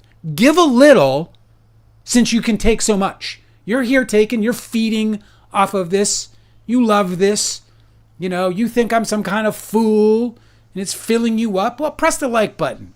No one will know you did it. I won't tell on you. Cosmic Urgency says that the text messages show Ryan Reynolds told everyone not to publicly defend them. When everyone ends up supporting during the actual trial, minds are going to be blown. And you're absolutely correct about that, Cosmic Urgency. I totally agree with you. 100%. 100%. Pretty Butterfly says, Dale, bless your heart, but... Oh, bless your heart. Did you just bless your heart me? The fuck you doing blessing your heart on me? Shit. Bless your heart, Pretty Butterfly. But I'm really questioning your common sense. Both Ryan and Blake are horrible, and it has been proven. I want to point out how substanceless and empty your statement is. You have nothing. You have said nothing. Just like Brian Freeman, you bring nothing. Except sarcasm, you bring nothing. You're contributing nothing. What have you contributed in what you just said? It has been proven. Oh, well, thank you. It has been proven. Oh, you know what? Until you showed up with those fucking brilliant words, it has been proven. I have been lost, and now I am found. You are like my fucking savior. I'm sorry, what, Angela? Yeah, we're yelling at each other. It's a good time. That's Angela. She's supposed to be here, and now she's interfering with my good time. She sees it's working. I love you, baby. We're just shouting. This person over here, Angela, said, bless your heart, and got me real offended. And then she said that she's questioning my common sense, Angela. Common sense. I eat common sense for breakfast. I eat it for lunch. I live off of common sense. If I didn't have common sense, I couldn't even be sure I'd be here. Wouldn't you agree? Okay, well, have fun. Thank you, baby. What do we got here? NetDog says, I'm just curious why she turned down the investigation into her complaint 3 times with SAG. When she filed the CRD complaint, the state of California offered to investigate because she was choosing to. She knew she was going to take the litigation out of the CRD's hands. The CRD is a prerequisite to filing a lawsuit. So my understanding is that she filed, and that gave her the option to sue. Right? That gave her the permission to sue. So that would be, my only understanding of that. But look, she's not hiding anything, dude. She's the only one actually providing, or she's providing on at least a 2-to-1 basis discovery over Baldoni. So, I don't know what you're talking about, but it's all going to come out, bro. Like, the trial's going to happen. She's going to take this guy all the way down. Like, Blake Lively is going to take all of you to the mat. You're all getting counted out. You're all tapping out. I mean, you can't tap out. There is no tap out here. She's taking every one of you down. Every one of you. Now, most of you are just going to be sitting there soaking in the shame of all the stupidity that you spewed throughout your battle for justice for a predator. But in reality, when it hits, you're going to be sitting there going, damn. You'll make up some bullshit about how the world had conspired and how all of the actual facts were skewed and there was lies told so that you can live in this fictitious world that you want to live in. I don't know why you want to live in a fictitious world. I don't know why you want to live anywhere where the truth is completely obscured. Especially since you can absolutely just rub your eyes and actually read the documents and look into what people are actually saying and doing and see very clearly, very plainly what has happened here. And when you do, if that actually happens, you will be contributing to a better world. You will be contributing to a better world when you do that. I don't care about Blake Lively. Blake Lively means nothing to me. I've never met her. She's actually a former girlfriend to my absolute most nemesis in the world, Leonardo DiCaprio. So Blake Lively has never meant a damn thing to me ever. The only thing that has me interested in this is the tactics used by Justin Baldoni to discredit and disparage and defame Blake Lively. They're the very same tactics used by Leonardo DiCaprio against me and against my movie. And so I find all of that very important for me. And in the meantime, I'm very impassioned with the truth behind it all. And I'm surprised that you guys are so easily... You guys are like bowling pins, bro. You just fall down, man. You just fall right down. They tell you to do this and you do it. They tell you to do that and you do it. And you'll show up in people's lives and you'll make all this nonsense up and you'll evade the truth that sits there so blatantly in front of you. Yeah, I did talk about SAG. Listen, like, SAG isn't going to be how she's going to litigate this situation. SAG isn't about SH. There's certainly, it's like, here's the thing, dude. If she goes to SAG and she complains to SAG, really the only thing SAG can actually do other than sanction, they can only sanction the producers. That's all they can do. They don't have the only other recourse they have is to shut the production down. So if Blake Lively goes to SAG and decides to make SAG take action, one of the things SAG might do is end the production. And I am absolutely sure that Blake Lively didn't want to do that. And you know why Blake Lively didn't want to do that? Because she knew that she isn't the only one being employed there. Do you know the one thing about working in Hollywood that one of the benefits about working in Hollywood is that you actually recognize the culture that's there. It's like a carnival culture. It's one job to the next. You just hope you get another job. Most people in Hollywood are employed and unemployed and employed and unemployed, employed and unemployed. And that's the cycle that they're on. And so if some star shows up and gets into a dispute and then ends up deciding that she's going to take that to SAG and get the movie shut down, she just cost everybody their living. She wasn't going to do that, dude. In fact, what she did was her best to keep that production together despite all of its flaws, all which were the responsibility of Wayfarer, who were the production company owning the property and producing the property. Guys, you're on the wrong side, bro. You should jump onto the side of truth and stop playing in this bin of lies. It's silly.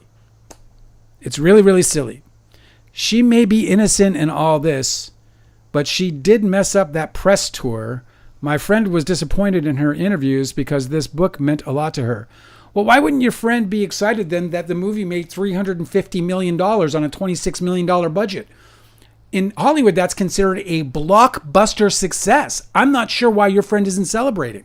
And listen, I got to live every day with bad adaptations. I read books all the time before they become movies, and I am almost always disappointed with the movies. It's just a part of the way this thing goes. The books are always better because we can get into more details when we write our books. We can get into our minds and into the other characters' minds. We can do things that you can't simply do using a two-dimensional format like film. Right? She's definitely innocent, that dog, and I'm glad you're starting to maybe see the light there. But as far as messing up the press tour, okay, so what? So let's pretend that Blake Lively went and messed up the press tour. So what? What the fuck? Who cares? You're going to hate her for that? And you know what? If she messed up the press tour, what the fuck do you think made $350 million at the box office? Just good luck? Come on, man. She didn't mess up the press tour. Maybe it's time to concede that they know what they're doing and we don't. Do you know what I'm saying? Did you know that the book, before it was ever going to be a movie, before Justin Baldoni ever got involved, did you know that the book had what they called, what was that? What was the term? Hey, Angelo, what was that term they called about the advertising of the book? You know, when they said the book was the advertising with the fucking tone deaf. Thank you, Angela. Tone deaf. Did you know that the book had tone deaf advertising ideas? One of those tone deaf advertising ideas that everyone revolted over because it's a DV film and it has these very heavy themes is they made a fucking coloring book. They made a coloring book as a promo bonus with the book, and there was a fallout about it. Did you know that? There's a whole fallout about it. This is true. And did you know that despite that, what was it called again? Tone deaf. Despite that tone deaf marketing idea, right? Despite all that, the book was a sensation. One of the biggest books ever. What do you know? How about it, huh?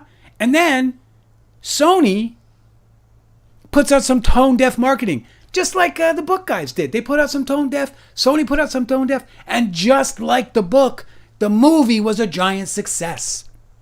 And you want to begrudge that? You want to pretend you know better? You want to pretend that she fucked it up? Listen, I want to tell you this because it's important that you know this. Justin Baldoni fucked all of this up. It was all Justin Baldoni and Jamie Heath. All of them.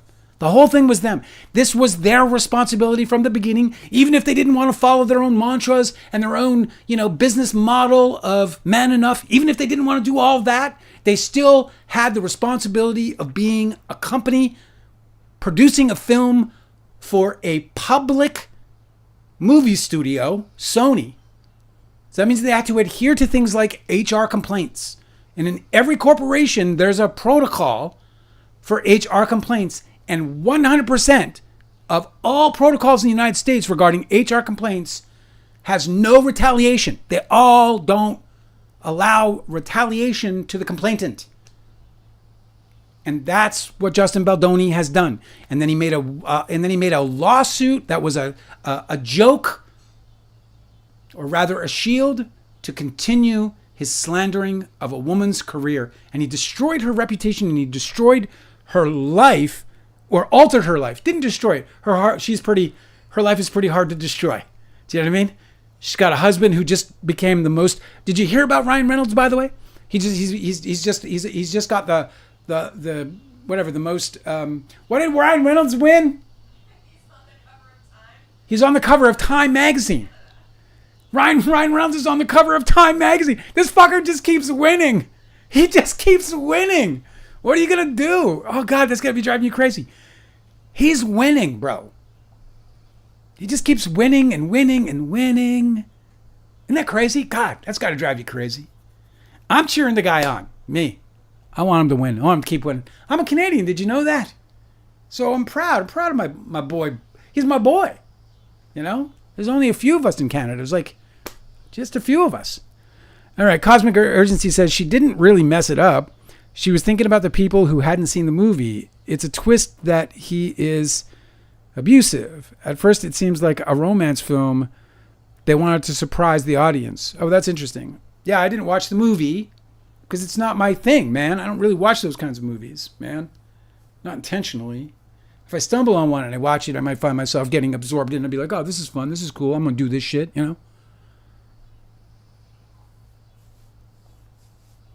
See the light, bro. That's what I say to you, NetDog. And I say, follow me. Not religiously, just on YouTube. And subscribe. That's what I mean. Subscribe to my channel, and let's keep talking, bro. Come back to these lives. Let's learn together. Because let me tell you something that's cool about me, bro, is that if you come back here and it turns out that Blake Lively is a shyster, a liar, a backstabbing,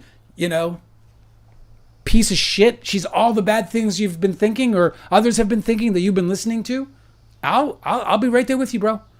I don't think that's going to happen, man. But I'll be right there, and I'll admit that I was wrong, or that I didn't have all the information, or that I misread the information that I did have. I'll gladly admit all of that. It's not even an issue for me. I want to be living in the truth, and I really want to be around people who feel the same way. I want to be around people who want to live in the truth. Don't you? Wouldn't that be great? Wouldn't that be great to feel less threat in the world, like just for a minute, that you're not going to be lied about or lied to? Or that you don't have to feel the need to lie to get out of some kind of trouble. That if you're in some kind of trouble, that you'll be able to face that trouble because you know that facing that trouble means that people are going to be fair. Because that's all that Justin Baldoni had to do, was show that he was going to handle HR complaints fairly. That he was going to be able, that people were going to have a mechanism in place to be able to lodge and resolve their complaints and feel comfortable again on the set. That's what that whole 17-point document was about, that they failed to provide, that Wayfair failed to provide. That was Blake Lively doing Wayfair's job. And by the way, when this whole thing started, Sony was on Wayfair's side. Blake Lively asked from the very beginning to be a producer, not an executive producer, but a producer. And Sony sided with Wayfair in denying her that opportunity, and then they instead gave her the executive producer role. And then she eventually earned a producer credit, which is an upgrade credit. And she earned that by attaching Taylor Swift among other acts, among other contributions outside of her acting. And just like any other job, Hollywood's the same way, man. You show up and you're one thing and you try to work to be another. Now, maybe you're already at the top of the food chain. Maybe you're the director. Maybe you are the producer, in which case then you don't need to do that. But if you're showing up there and you're Blake Lively and you're the executive producer and you have a desire to be a producer, you're going to work toward that goal. And if you are a dude and you were in a job and you were doing that, you'd be rewarded for it. You'd be praised for it. You'd be called ambitious. You'd be called focused and all this other stuff. For women, it's not so easy. For women, it's not always that way. Sometimes it can be if there's the right people in place, but it's always a gamble for a woman because you don't know if a misogynist might be in your way. If you're a woman, you don't know that you might not run into somebody who doesn't want a woman to succeed, who doesn't believe a woman should be sitting next to him in a chair the same height as his. This is what women have to run into. If you're a dude, you don't know this. This is not something that you would have to worry about, but women do. And when they run into it, they got to make a move. They got to do something. They got to have some kind of protection. And that could be us. It could be you and me. Nut dog. You and me. And Delicate. And Cosmic Urgency. And Claire. Who do we got? We could get Shanice and Jenna over on TikTok. All of us could do this. We could all actually stand up for the truth. We could guard the truth. We could do things like come on here and hopefully change one person's mind toward the truth. Only the truth, nothing but the truth. Especially when I can be impartial. I don't give a shit about Blake Lively. What do I care about Blake Lively? Absolutely nothing. Never met her. I think she owes me one, though, at this point. If I've changed one mind, she owes me something. I don't know, card? Christmas card? What do you think? I'm not really a Christmas card. Maybe like a winter solstice card. What do you think? Claire asked if Leo said that he was sorry, would I forgive him? It wouldn't be as simple as saying, I'm sorry. There'd be there's a whole lot that has to happen to forgive Leo. And it wouldn't be sorry to me. It would be sorry to every single crew member. Brian Bellamy is dead. Brian Bellamy, if you recall from the book, or if you haven't gotten there yet, he was a black guy that we promoted to director of photography when our director of photography couldn't make it back for the second shoot. We didn't promote Brian Bellamy because he was black. I hadn't even thought of it. We promoted him because he was really good. He was a fucking great cinematographer, and our guy who we hired originally, he was on a TV series. And so we gave him a job. And he said to me, Brian Bellamy, he was like, man, you don't understand how important this is. And he proceeded to tell me how rare it is for a black man or a woman to be given the role of director of photography in Hollywood. I didn't know anything like this. I mean, fuck, why would I know? I'm not a racist. I wasn't even paying attention to any of these kinds of problems because man, my life is fine. I'm a white guy just moving through it. But he was so moved, bro. So when Don's Plum got blocked by Leonardo DiCaprio, he blocked that guy from getting a credit that meant everything to him, that meant the world to him. And he died in 2011. He's gone. He's no longer with us. He never got to see his work hit the big screen. Can you imagine? Can you imagine being so fucking cruel? You call yourself an artist and you would do that? You would do that to another artist? What is that? What is that? Except for a lack of... That's like soulless. It's empty. Who does that? Who does that kind of thing, man? Man, you're not living in the world with other people. You're living in a solipsistic existence. You know? You're not... You think the world is yours. It's all there for you. It's bad news, buddy. Cosmic Urgency said, Justin thinks staring is sexy. It's creepy as hell. He does. He's a starer. Well, because he's got, like, he loves himself, man. I'm convinced. You saw that wedding proposal. Here's the funny thing about Justin Baldoni. Like, Justin Baldoni made this wedding proposal. If you haven't seen it, it's 30 minutes long. It's all him being like fucking... He made like 7 little mini movies and made his fiance watch it at a restaurant. Turns out later on Man Enough podcast, she talked about, did his wife, how she pretty much thought it was like such an overblown, ridiculous thing that was clearly about him and not about her. Just hilarious. But it was just so self-aggrandizing, the whole thing. I just think he's a narcissist. I think he loves himself. He's a very good-looking man. Like, honestly, I think he's a really handsome man. Like, very handsome. If he was a nice person... Like if he wasn't a misogynist, if he had like Tom Hanks' personality and that fucking face, he'd be as big as Pedro Pascal right now. He'd be as big as Pedro Pascal. NetDog says they might have made Blake Lively look bad in the movie. I don't know. I never saw the movie. That might be true. I never saw the movie. It's not, like I said, that movie's not my bag, bro. Like I said, I've never seen anything Blake Lively's been in, to my knowledge. She's never bothered with Blake Lively. I don't know why. I don't have any reason for it. But, yeah, I just never bothered. Wow, you guys are amazing. I can't believe it. It's 8:30. You guys, I just feed off you guys. I really do. Yeah, Delicate. Delicate's got the Angela going. She's like, I'm playing Angela's role. Alexa, play the Man by Taylor Swift. It's so great.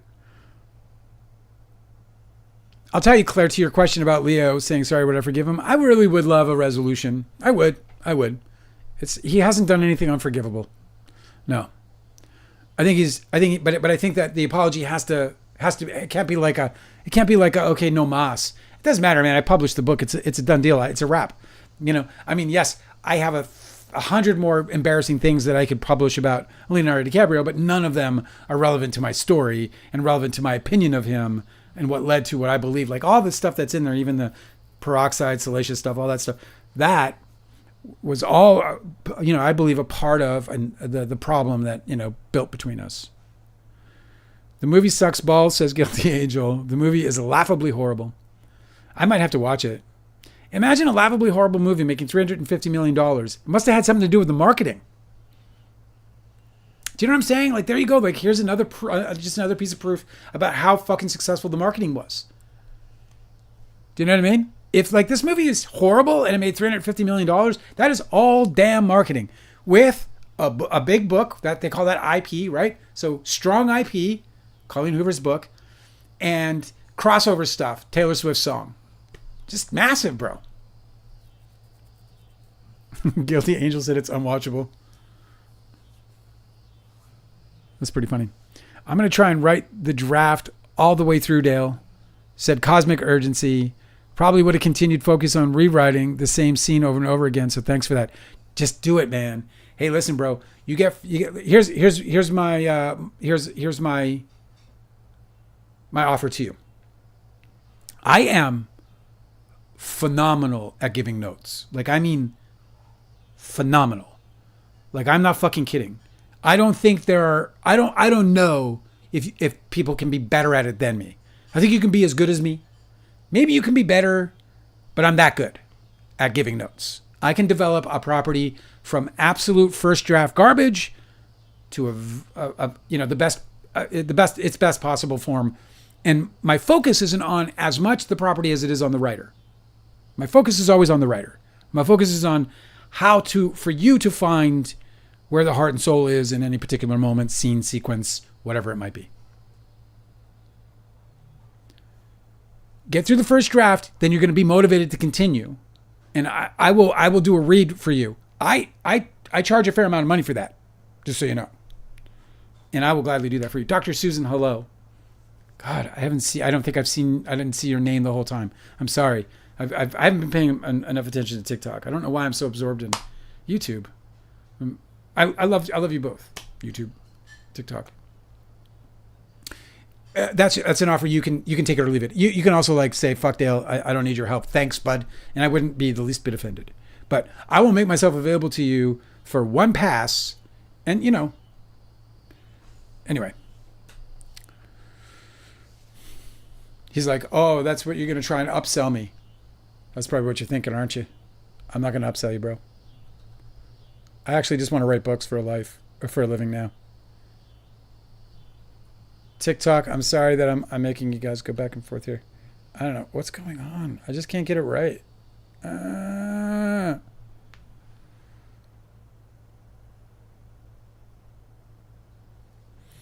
Cosmic Urgency said he liked the movie and he laughed. He said Justin is the only thing that he didn't like, to be honest. It's cheesy. It's a cheesy chick flick, but that's what I signed up for when hitting play. See, well, that's what I love. I love you as a consumer, Cosmic. I do. I love you as a consumer because you have to go into things with the right expectations. It always drives me fucking crazy when people go in to see. It's like somebody like, a few weeks ago, they were being really highly critical of Taylor Swift and just saying how much they hate her music. And it was like, I think you hate pop music. Maybe that's the thing, maybe don't hate the blues guy for playing the blues. You know what I'm saying? Like, don't hate a cheesy movie for being what it's supposed to be. In fact, I executive produced April Apocalypse. If you get a chance to watch that movie, you'll see it's kind of a cheesy, tongue-in-cheek, super saccharine, straight up basic storytelling, but it worked. It's lovely. But you know what I'm saying? It's not like... So S. Forrest says that the acting sucked, the score sucked, the wardrobe sucked. It wasn't a good movie. He watched it out of morbid curiosity. I think with all the bad press, says S. Forrest, with all the bad press it had because of the drama, people watched for the same reason. Yeah, man. Well, no, it was already a success before all that. I don't think... Oh, you did join late? Oh, good. I was like, I would hate to think that I missed you. Any of you. Very interesting. Yeah, of course. Yeah, some people do watch for the train wreck. I think Don's Plum, the movie I made with Leonardo DiCaprio and Tobey Maguire, certainly a lot of people watch that movie because they're like, why is Leonardo DiCaprio, want to stop this movie? And it does suck to be on the end of that, I didn't pour my heart into a movie to be sort of treated like that. But, whatever. It is what it is.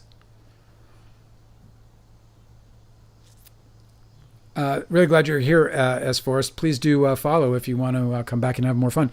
Normally, we're joined by Angela, my co-life partner, and she's real wonderful to have here. And she'll be back Monday. We do this Monday to Friday. Guilty Angel said RD did me dirty. Well, I don't know. I don't think RD did me dirty so much as RD is. I don't know, man. We had our lives, it's just, man, it's so hard to know what to do in these situations. It's real easy to look back and say, I should have done this or I would have done that. But when you're in it and you're getting your ass kicked, yeah, sometimes you just grab at whatever's there to keep your head out of the water. Nobody wants to go blah, blah. But by the way, Dr. Susan Angela isn't here today. She is, we have a new client, a new dog, and they were very late in arriving, and the dog was very stressed. So Angela has spent this time acclimating this dog to our home so that it will feel comfortable and welcome and warm. We really love dogs, and we care for them. And this one's a senior, 13 years old, very stressed. And to see these old dogs stressed is sad because they, it's like they're kidnapped, They're like, what the fuck? Why would you do this to me? Their owners like drive away. They're like, no, no. They look up. They're like, who the fuck are you? And then she brings them into the house and I'm sitting there in my shorts and I'm like, trying to make my thumbnail and I'm like, a complete and total stranger. Can you imagine? It's like ice. Great. Take me up on it, Cosmic Urgency. And why don't you send me an email and I'll take care of you on the book too. Yeah? Send me an email. freedomsplum@gmail.com, Cosmic. Send me your address and I'll send you a book. Oh, yeah, no, Angela, it's good. Dr. Susan on TikTok is saying thanks for us, thanking us for taking care of little pups. Yeah, we love them, man. Angela's really great at it. She studies dogs' behavior, from like a behaviorist perspective. She's not a behaviorist, but she studies them and their work. And it's really fucking helpful, man. These dogs really benefit by her. She's highly coveted for her services. She's really good at it. Alyssa said, I think RD was scared of Leo and Toby, but that being said, he clearly was doing very well financially. I don't see why you can't collaborate again.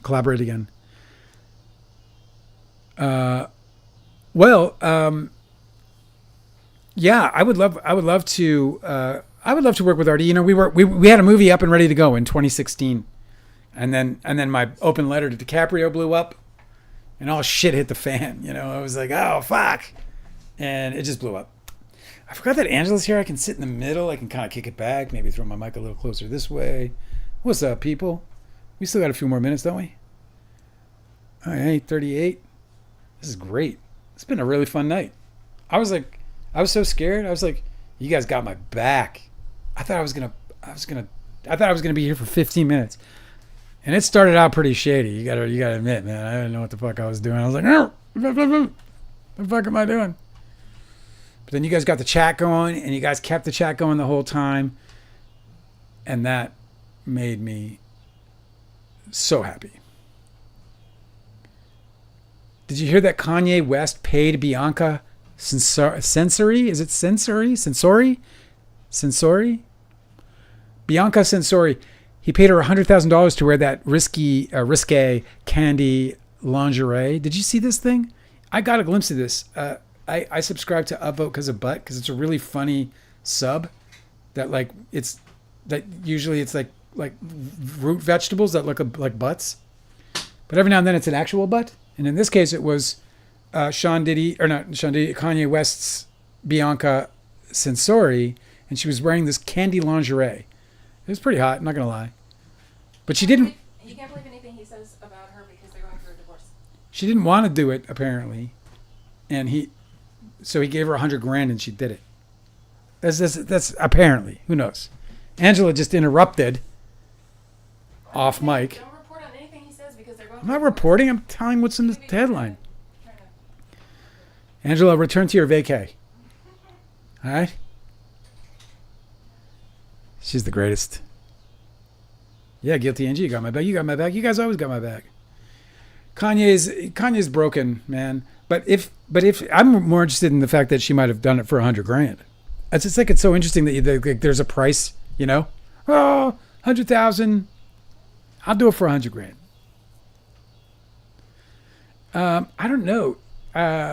She might be his wife. I think she is his wife, but she can still refuse to do it. Like, you don't know what that prenup is. Do you know what I mean? That's like it's like a, what do you call it?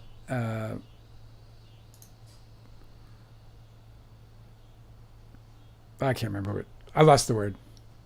In case you haven't seen this, by the way, the governor of California sued Fox for $787 million, which is the exact amount that was a judgment against them from the Dominion voting machines when they sued Fox and won. And he's basically asserting similar defamatory claims.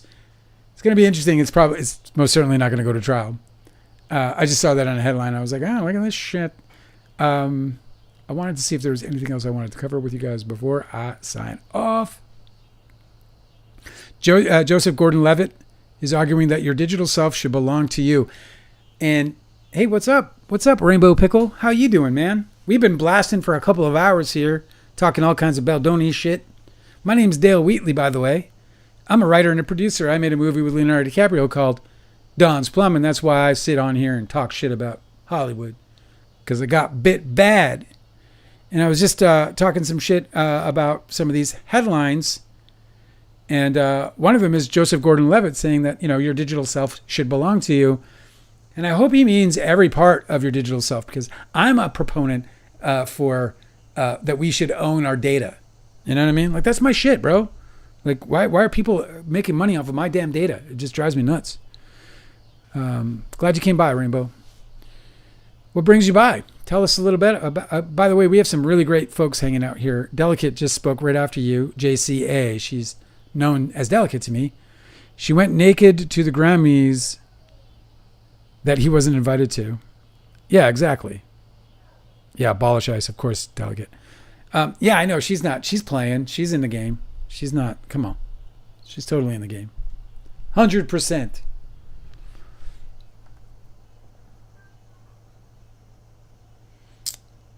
I the Joseph Gordon-Levitt moment to me is like, it's an important thing. I hope I hope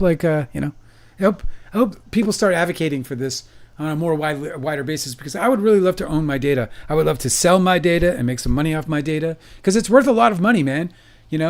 I mean, maybe not, relatively speaking, but to them it is.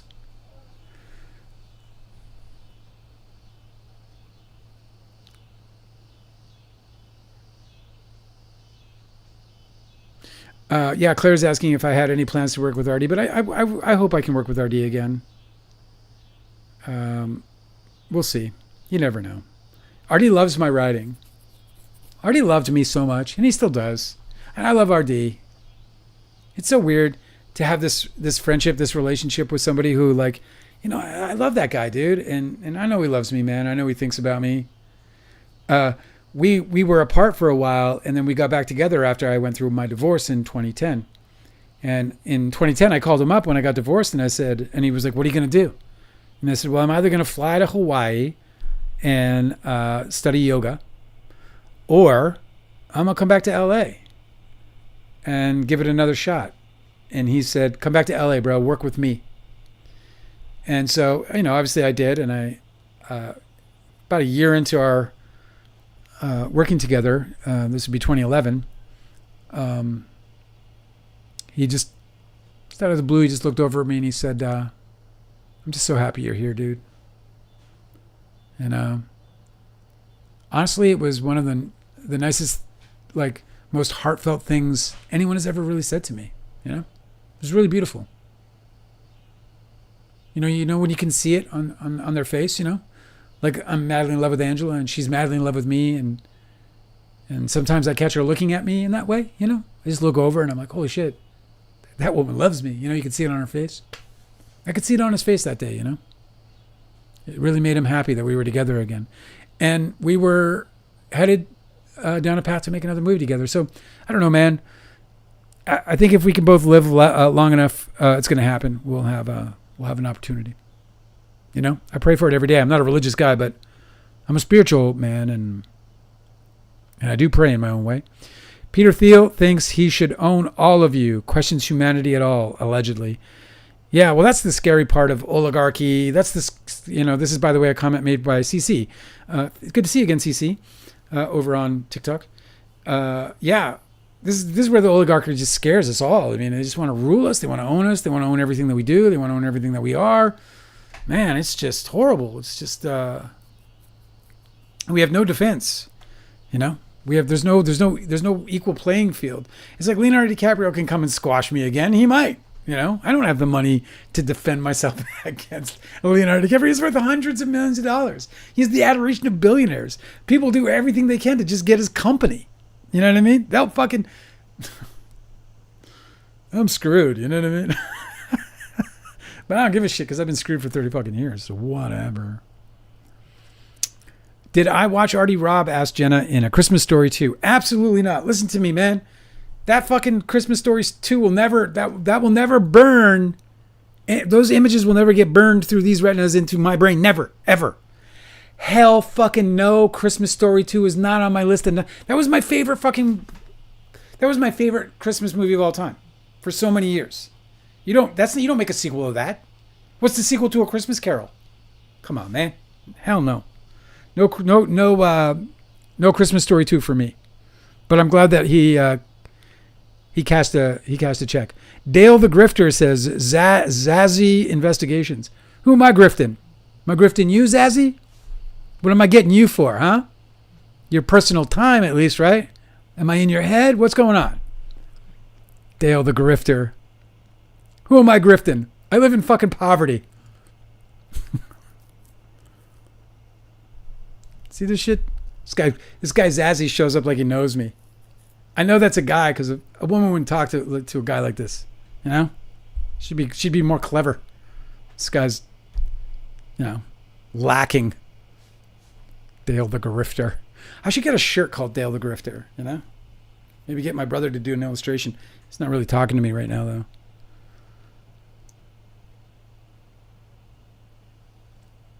Come on, Zazzy, tell me what I'm grifting before I start drifting. Oh. No? You got nothing? You just coming up and throw a little disparaging comment on passively. Lightly disparaging, mind you. I knew a few grifters. Do you know a friend of mine just got grifted? Just for a small, couple of dinners. But he was lining them up, bro. He was sending them pictures of castles that he owned. It's crazy, bro. Have you ever met a grifter, an actual grifter? I've met a few. They're wild, man. They tell you absolute, complete, total fabricated stories and lives. They make the whole thing up. And they have a real solid story. Sometimes they just integrate it with their actual true stories. Like we had this dude who showed up and he made this whole story about how he inherited Apple stock from his mom who passed away, and she bought it at the IPO and bought a ton of it at the IPO. So he said he had hundreds of millions of dollars. And he rolled up in this old Taurus and he's about to get his inheritance. And dude, man, he was going to buy his Lamborghinis. We're taking him out to fucking dinner. 2 weeks, man. We're whining and dining this guy, and he's going to fork over something like $30 million for our production company. We're launching a couple of movies. Oh man. He got us for all of it. We bought him so many dinners, man. We're introducing him to people. He had this, every time he walked in the room, he kept saying, "It ain't no mystery. We making history." And I don't know why I loved it, but I did. I was like, we're making history. He's a straight grifter, bro. He got us, but not good. I mean, we didn't part with any serious money or anything, but we gave him a good time. We bought him lots of food at very nice places. I love that you think I'm a grifter, Zazzy. I think that's really adorable. It's the absolute opposite of what I am. But I love it. I really do. Trying to see if there's anything else I got for you, man. I want to fill in these last 10 minutes and do a full 7 to 9 with you tonight. Somebody throw a question at me, any question. I'm so glad we got to do some... Dale, you come across as a truth teller. Yeah, I don't lie, you know. I mean, I tell my share of white lies, you know. I've certainly I've done my I've done my calling in sick when I'm feeling just fine, you know. I've done that sort of stuff. And I'm far from perfect, bro. I've made so many mistakes. I write about them in the book. I mean, I'm as flawed as everybody else, but I've never had a bad intention against anybody ever. Never once. I've never wanted to harm a soul in my life ever.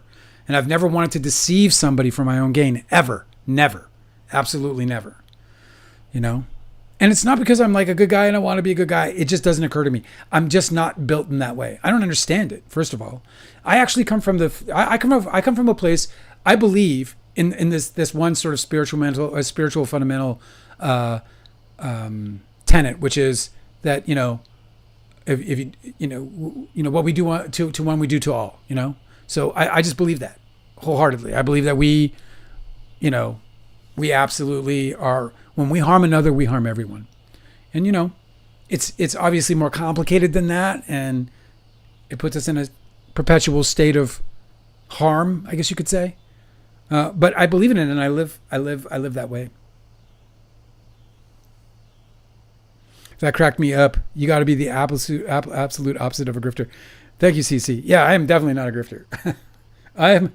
If I'm a grifter, man, I am a fucking pathetic grifter. Like, I am absolutely bottom of the barrel, worst grifter ever. Hey, listen, man, if you're a good grifter, let me tell you something. I'm going to write a grifter story. I know I am, because I've encountered a couple of them.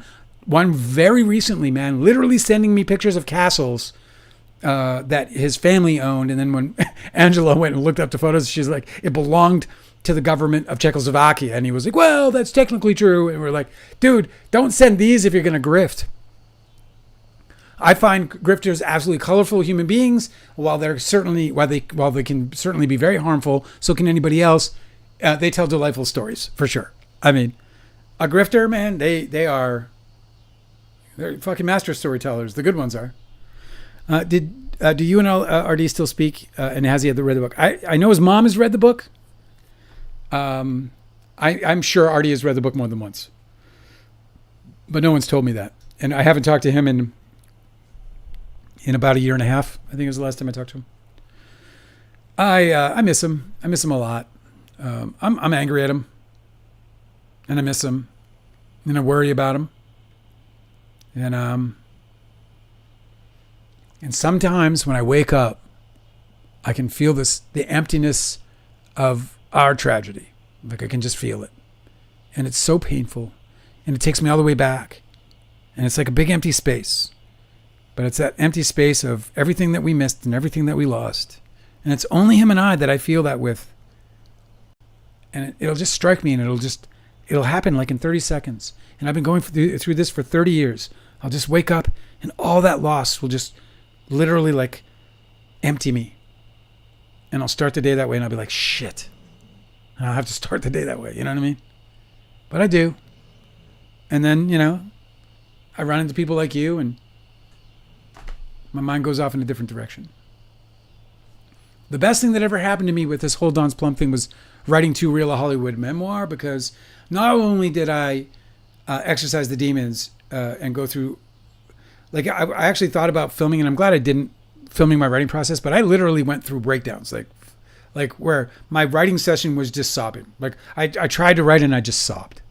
It was really an emotional, deeply moving process. And part of it was because something I had not expected going into the project was delving so deeply into my memories, like, and the way, in the vivid way in which they sort of spilled out as this world, as like I started like prying open, the crate, one board at a time, and all of a sudden, these memories were just coming in just absolute like beautiful clarity, but they were so vivid that they brought me back, and they were they were happening, many of them, during the period where there was no strife, there was no stress, there was love and friendship and anticipation and optimism and joy. And so to be in that space with them again and feel so intimately connected to that and to those emotions while writing the book was profound, almost devastating at times. But it was also so cathartic. I healed exponentially going through that. And, I was in a deep depression, life-threatening depression. And I feel as though I'm fully out of it. I mean, I always know it's near, you always have to be worried because my depression was so severe that, it was life-threatening, as I said. And so when it's that severe, you can never, ever take it for granted. But I would say writing the book saved my life. I would say so.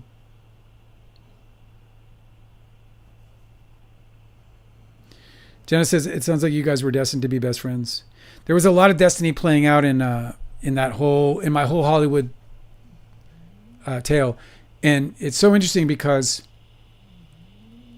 something about destiny, there's always the debate about, destiny. And are things, set in stone, or is there free will? And I believe that there is free will. I do believe that there is destiny. I believe that there is a promise, a natal promise. And I do believe that that you can fulfill that promise by working in concert with your makeup, the way in which your mind, your body, your values, your beliefs, all the things contained therein, how all those things sort of synchronize and create who you are, and what when you're acting and when you sort of behave it through right action, you feel it, you'll know all that. But I also feel like I also believe you can get derailed, and I believe that in part because it happened to me, because because I had everything that I was working toward derailed. But when I was working toward it, it was super, guys, I can't even fucking tell you this. I literally, before I met Jeremy Sisto, before I ever went to LA, I was just sitting in my apartment reading the fucking Vancouver Sun, I think it was, but one of the Vancouver papers. And there was an interview with Leonardo DiCaprio, who was in town shooting This Boy's Life. Didn't know who he was, just read the article, and I fell in love with the kid. I just, in terms of what he was representing in the article, the way in which the writer, portrayed him to me, I wanted to be everything that he was. He was, a few years my junior, and I was like, man, this is the life I want. This is long before I ever met him, long before I even thought it was something possible like that. Like literally when I saw him for the first time, when I walked into that house, Shannon Doherty leaning up against the wall, I look down and I see that group of guys, and there's that guy that looks like Leonardo DiCaprio. I convinced myself instantly it couldn't have been him, because there was no way that somebody that I had such a deep connection with just, a couple of years prior to that, and then 1 week after moving to Los Angeles, I find myself in his company. I just felt like destiny. It did. And that's why I went home. I say I went home. I went to the apartment I was staying at in Koreatown in Los Angeles. And I called my brother the next day. And I said, I just met this kid, Leonardo DiCaprio. My brother didn't know who he was, so I explained.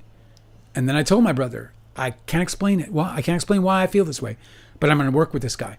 And at the time, I was going to be an actor.